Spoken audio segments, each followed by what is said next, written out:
ഇന്ത്യയുടെ പ്രേതനഗരം എന്ന് പലപ്പോഴും വിളിക്കപ്പെടുന്ന ധനുഷ്കോടി തമിഴ്നാടിന്റെ തെക്കുകിഴക്കൻ അറ്റത്താണ് സ്ഥിതി ചെയ്യുന്നത്.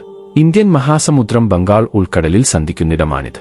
ഒരുകാലത്ത് പള്ളികൾ, റെയിൽവേകൾ, മാർക്കറ്റുകൾ എന്നിവയാൽ സമ്പന്നമായിരുന്ന ധനുഷ്കോടി 1964 ഒരു വലിയ ചുഴലിക്കാറ്റ് ആഞ്ഞടിച്ച് അതിന്റെ പാതയിലുള്ളതെല്ലാം തുടച്ചു നീക്കിയപ്പോൾ പൂർണ്ണമായും നശിപ്പിക്കപ്പെട്ടു.